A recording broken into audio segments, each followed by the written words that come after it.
Carlos Sánchez Berzaín ya está conectado con nosotros vía Zoom. Gracias, Carlos, por atendernos, sobre todo porque llamé a última hora, pero este tema, por favor, explícamelo. Pongamos en contexto el tema. Se ha llamado Cumbre de la Unión Europea con la CELAC. Primero recordemos qué es la CELAC. La CELAC es una etiqueta, es un nombre que fabrica Hugo Chávez el año 2010 para tratar de legitimar las dictaduras que en ese momento ya afrontaban serios cuestionamientos en la región y en el mundo. No es un organismo internacional, no es una entidad internacional, es un grupo de países que se reúnen esporádicamente con el pretexto de la integración y del comercio. En el mejor momento de las dictaduras construyeron un edificio en el Ecuador y otro en Bolivia.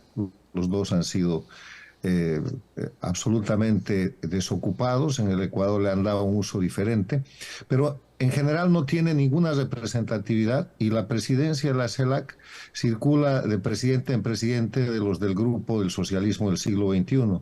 Ahora es el presidente argentino el que preside el grupo. Lo que pasa es que con la llegada de Lula al poder, el socialismo del siglo XXI ha agarrado fuerza y Lula, utilizando la política exterior de una potencia regional como es Brasil y de una potencial potencia mundial como es el Brasil, ha empezado a accionar a nivel internacional.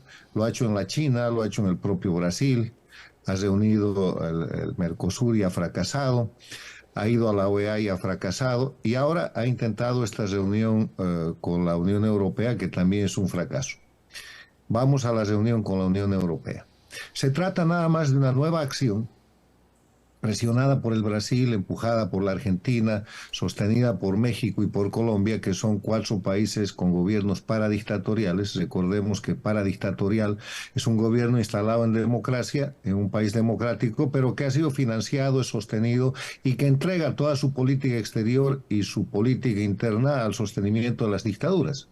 Eso es lo que está haciendo Lula, lo que hace López Obrador desde México, lo que hace Petro desde Colombia y lo que hace Argentina con Fernández Kirchner. Boric tiene una acción intermitente que se ha repetido en esta cumbre. Entonces, en ese escenario, propician esta cumbre con el propósito de legitimar a los dictadores, no es solamente a Venezuela.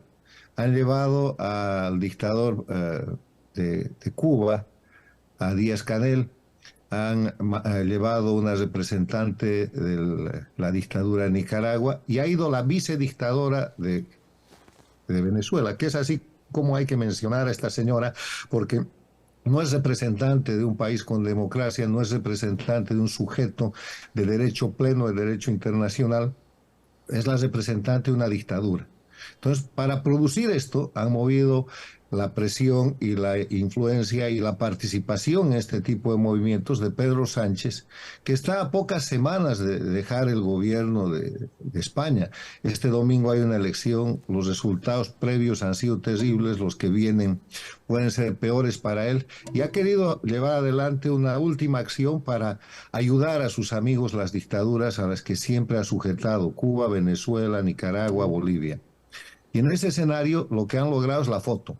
O sea, han logrado impresionar, y eso puede ser considerado como un logro, si quieren como un éxito, pero no hay más que eso. La foto de que el dictador Díaz-Canel se ha recibido en la Unión Europea, de que la vicedictadora de Venezuela, Delcy Rodríguez, se ha recibida en la Unión Europea, y que una representante de la dictadura sandinista de Nicaragua haga lo propio. Pero después de eso han venido los problemas.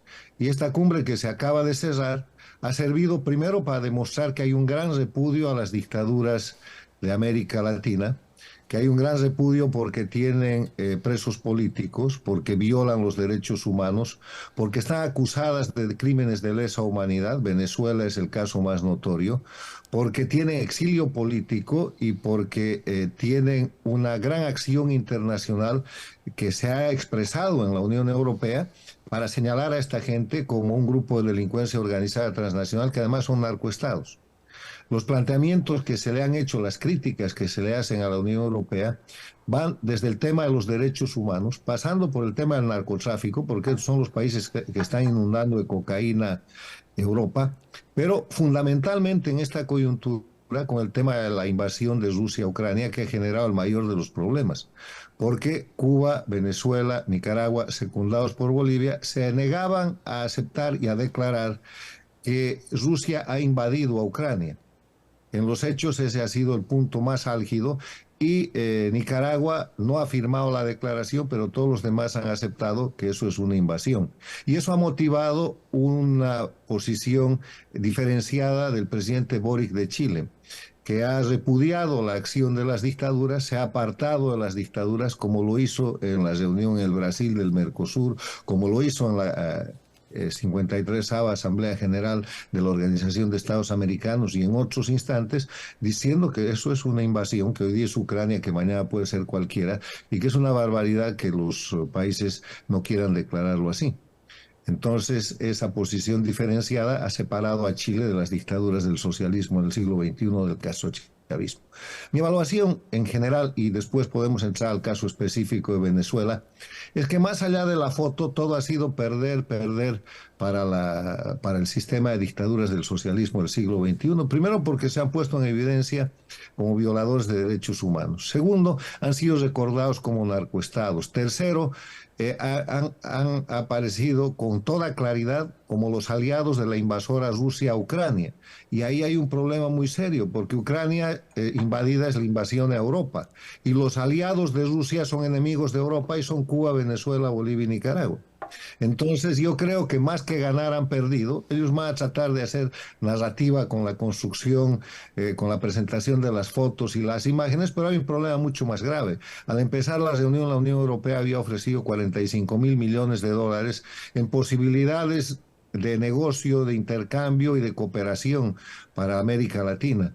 Eso con relación a las dictaduras está prácticamente cerrado, porque los presidentes del Paraguay, de Uruguay y otros presidentes han repudiado la actitud dictatorial y han levantado muy en alto el tema de la defensa de los derechos humanos, de la liberación de los presos políticos, del respeto a los derechos de los exiliados y de la recuperación de la democracia en estos países. Y ahí viene el tema venezolano, que ha sido objeto de discusiones muy álgidas y ha terminado con una declaración muy específica.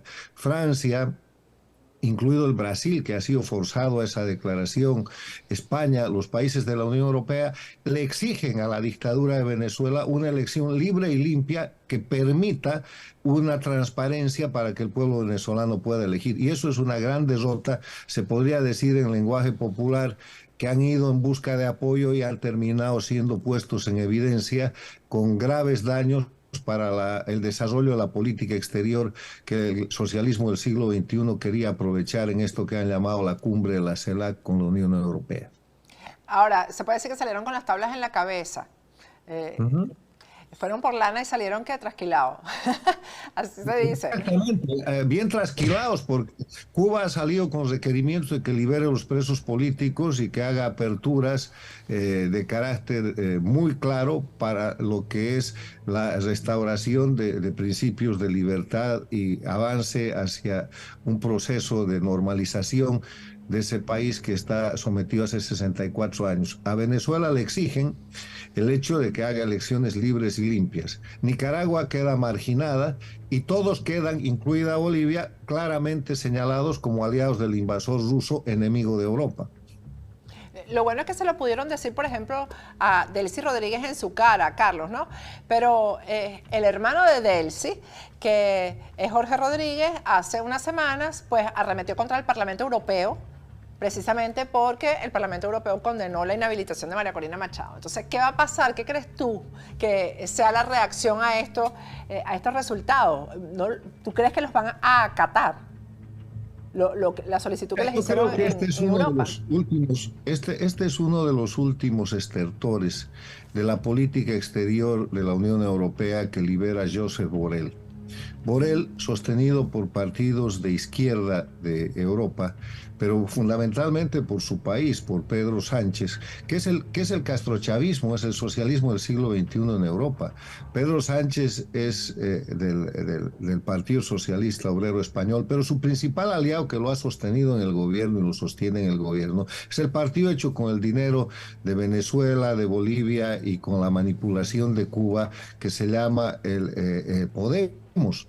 que está demostrado en los tribunales de España y en toda la opinión pública y la prensa libre de América Latina, que se llevaron dinero para armar ese partido político y después, con los votos que consiguieron, armaron el gobierno con Pedro Sánchez. Estos son los últimos estertores de esa política que ha durado demasiado tiempo y que le ha permitido a Cuba tener inversión y ayuda de la Unión Europea, que ahora está siendo repudiada, rechazada y objeto de solicitud de retiro por parte de los países nórdicos, que con claridad están objetando la violación de los derechos humanos. Y a eso se agrega el tema que no es menor, que yo diría que es un tema central en este momento, que es el de la invasión de Rusia a Ucrania, porque Ucrania lo que está haciendo es contener la invasión Rusia a Europa. Y esto ha configurado la primera guerra global. La guerra que se libra por la invasión de Rusia a Ucrania no es la tercera guerra mundial, pero es la primera guerra global. ¿Por qué es la primera guerra global? Porque nadie está excluido de la conflagración, aunque ésta se libre en un solo frente, que es Ucrania. Y nadie está excluido porque hay bloques.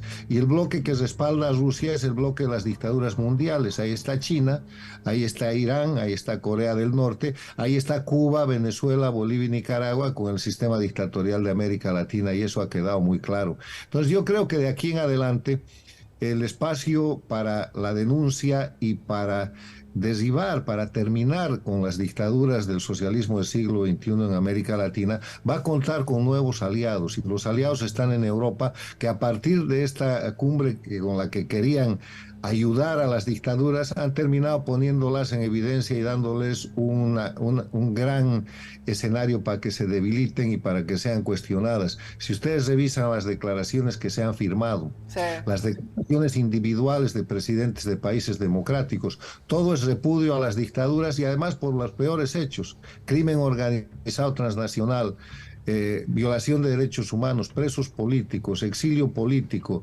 migración forzada, aliados de la invasión de Rusia a Ucrania y narcoestados. ¿Qué más les pueden decir? Y se lo dijeron en su cara, que eso es lo bueno. Así es, con mucha elegancia, con mucho boato diplomático, como sucede, pero el hecho de que la vicedictadora de Venezuela haya llegado a Europa pese a todas las prohibiciones ha sido para recibir una paliza. Carla, pero al principio dijiste algo muy importante, que es el factor Lula, ¿no? Que está potenciando a estos dictadores. La ausencia de Chávez, pues, se ha notado, porque obviamente todavía esto sobrevive, que es el CELAC que armó Chávez precisamente para estos fines. Pero ahora con Lula, ¿Lula se va a quedar tranquilo o tú crees que vienen nuevas estrategias para fortalecerse? Lula va a seguir con esto, porque no hay que olvidar que Lula es el único dirigente vivo de la troika que organiza el castrochavismo, el socialismo del siglo XXI. Lula, cuando el año 1990 cae el muro de Berlín e iba a caer la Unión Soviética, organiza con todo el dinero del Partido de los Trabajadores y de los Obreros del Brasil el Foro de Sao Paulo, y lo hace con el propósito de sostener la dictadura cubana, propósito que cumple hasta el año 1999, en que llega Chávez al poder y le entrega a Castro y le entrega a Lula toda Venezuela, el petróleo, el dinero. Y el primer resultado objetivo de esa maniobra es que el primer presidente electo del grupo del castrochavismo es Lula. Lula llega a la presidencia el año 2001, gana la elección del 2001 y se hace presidente el año 2002. Y hoy día Lula es el único dirigente histórico del comunismo, del viejo comunismo de la Unión Soviética y castrista, que fundaron el socialismo del siglo XXI o el castrochavismo, y es el fundador del Foro de Sao Paulo, el único que queda vivo. Ha muerto Chávez, ha muerto Fidel Castro, y él ha tomado estas banderas y está utilizando todo el poder del Brasil. Brasil es una potencia regional y es una potencial potencia mundial y tiene mucha influencia en el contexto internacional, y Lula ha puesto todo eso al servicio para proteger a las dictaduras, para proteger a Cuba, para habilitar al dictador Maduro y para proteger a las dictaduras de Nicaragua y Bolivia.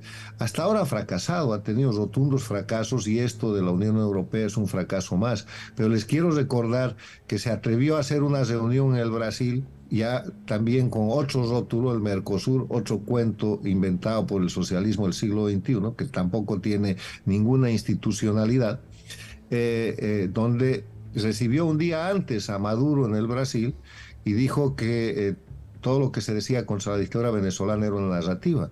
Mereció el repudio de todo el mundo, el presidente del Uruguay, el presidente del Paraguay, incluso el Así es. presidente, los repudiaron, cosa que se ha vuelto a repetir en este evento. Y otra cosa que va a pasar es que Lula se va a quedar cojo. Se va a quedar cojo porque ahora vienen las elecciones en Argentina y Fernández Kirchner, que son un gobierno castrochavista paradictatorial, se van.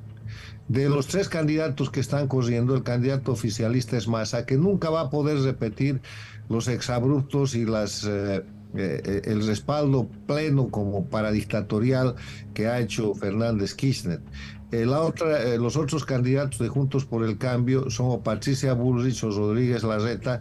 Cualquiera de estos dos puede ganar la elección y el otro es el candidato independiente, Milei. Entonces estamos en un alfil que se les cae. El otro que tambalea es Colombia. Colombia tiene un problema gravísimo porque se ha destapado a partir de confesiones del propio embajador de Petro en Venezuela que su campaña fue financiada por el narcotráfico, por Venezuela y por el castrochavismo. Por eso Petro es un sirviente de todos estos movimientos y sigue lo que le señala el eje Caracas-La Habana o La Habana-Caracas. El otro tema es que Boric está desmarcado y les queda Bolivia, que está en una situación absolutamente crítica. Acaban de vender lo que les quedaba de reservas de oro con una crisis económica galopante. O sea, se están cayendo. Yo quiero volver sobre un punto que lo hemos dicho en algún otro programa, pero que es importante repetir. Las dictaduras del socialismo del siglo XXI, del castrochavismo en las Américas, se están cayendo en presente continuo. Está sucediendo. Y eso es por 4 razones. Primero, porque no tienen pueblo. No tienen respaldo ni del 10% en ninguna parte. Segundo, porque no tienen economía. Una miseria extrema en Cuba, una miseria extrema en Venezuela. Hay un índice de la miseria y en el índice de la miseria del año pasado, Cuba ocupa el primer lugar, Venezuela ocupa el segundo lugar y la Argentina ocupa el 6º lugar. El resto son países africanos. Entonces no tienen pueblo, no tienen economía, no tienen narrativa, nadie les cree el cuento de la revolución cubana, bolivariana, boliviana, sandinista, nadie les cree.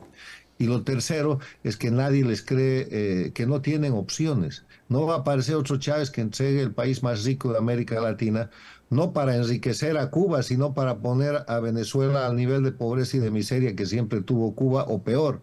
Entonces no hay opciones. La China, Rusia, Irán les dan ayudas eventuales, les pueden dar armas, les pueden dar algún tipo de... pero no tienen dinero para salvar la crisis cubana, venezolana, nicaragüense, boliviana, porque todos están en quiebra, o sea, se están cayendo y encima de eso tienen pueblos en resistencia civil que están cada vez más empoderados, como está sucediendo en Venezuela ahora con las famosas elecciones internas o las elecciones primarias, que muestran que ya más allá de lo que diga la dictadura, el pueblo y los dirigentes honestos de la verdadera oposición han tomado las riendas de ir adelante para terminar con la dictadura por la vía de esas elecciones primarias que podrán ser abusadas, interrumpidas, podrán utilizar en algún momento el procedimiento nicaragüense, meter a todos presos o de exiliarlos, incluso de asesinarlos como hacen en Cuba, pero hay un avance y ese proceso de las elecciones primarias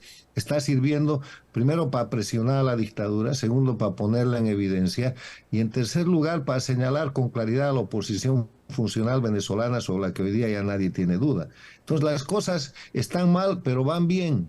Y van bien porque las dictaduras están cayendo. Y este golpe que acaban de recibir en su escenario, en el show que prepararon y con la gente con la que querían brillar, que acaba de suceder en la Unión Europea, es muy grave para ellos. Fue Hay un que escucharlo. autogol, fue como un autogol. Sí, ahora van a hacer propaganda, sus Sí, sí. medios van a decir un gran éxito, etcétera, pero la realidad objetiva es que acaban de llevarse otro palmo de narices y es otra gran derrota. En este año Creo que es la cuarta o quinta derrota. Han sido derrotados en el Brasil, han sido derrotados primero en la Argentina, han sido derrotados en Washington en la Asamblea General, han sido derrotados en la China cuando Lula llevó el propósito de formar un gran bloque de dictaduras y ahí lo hicieron callar y acaban de ser derrotados en Europa. Supongo que el próximo foro será en el África o en en algún otro lugar del mundo porque no queda continente para tocar para que se lleven una derrota más. Bueno, ahora y es lo último que quiero preguntarte, porque sé que tienes compromisos. El tema de las primarias en Venezuela ya prácticamente es un hecho que el Tribunal Supremo de Justicia las va a prohibir y hay un sector de la oposición, Carlos, que se va a ir por el consenso para sacar del juego a María Corina Machado. ¿Ahí qué va a pasar? Porque entonces la comunidad internacional que va a hacer ahí va a decir, bueno, hubo un consenso, hubo acuerdo, la mayoría de la oposición tomó esa decisión y tenemos que respetarlo. ¿Qué crees tú que haga la comunidad internacional? Los que se vayan por el consenso quiere decir que se están yendo a ser celestinos de la dictadura. Eso se llama oposición funcional, oposición de mentira. Van a quedar con la dictadura y van a caer con la dictadura. Tienen que pensarlo bien. Y los que se queden con el tema de llevar adelante las elecciones primarias en contra de la manipulación de un sistema de justicia que no es justicia, es una tecla de la dictadura. Es el mismo sistema que mete presos políticos, el mismo sistema que encubre la impunidad del narcotráfico, los asesinatos y la tortura, el mismo sistema que está garantizando la impunidad de todo el grupo criminal que detenta el poder, no solamente en Venezuela, es igualito en Cuba, que es el origen, pasa lo mismo en Nicaragua y pasa lo mismo en Bolivia y pasa lo mismo en el Ecuador de Correa. Entonces, lo que estamos viendo es que estamos avanzando en una agenda de una franquicia que se conoce. Van a repetir en Venezuela lo que han hecho en Nicaragua, lo que han hecho en Bolivia. Y al repetir eso van a encontrarse con una resistencia civil extraordinaria, con líderes auténticos, con líderes de verdadera oposición, que lo primero que van a lograr es poner en evidencia la oposición funcional. Lo segundo es que la dictadura va a ser repudiada internacionalmente. No hay un país en el mundo que no sean estos países paradictatoriales, que ya los conocemos, que pueda decir que el consenso de los opositores funcionales tiene algún valor. Mira cómo ha terminado el denominado gobierno legítimo de Venezuela por ir a someterse a la mesa de diálogo que armó otro paradictatorial López Obrador en México y para llegar ahí como cualquier grupo de oposición y no como gobierno legítimo. O sea, ese es el día en que empezaron a perder su condición y hoy día no son nada para perjuicio del pueblo venezolano. En todo caso, no hay que preocuparse, lo que hay que hacer es alentar y empoderar a los verdaderos líderes democráticos, a la verdadera oposición que está quedando muy clara. Puede que sean muy pocos, pero eso es lo que hay y eso es a lo que el 90% o más del pueblo venezolano está dispuesto a respaldar y está respaldando. Así es. Muchísimas gracias, Carlos Sánchez Berzaín. Gracias por este análisis. Encantado, gracias.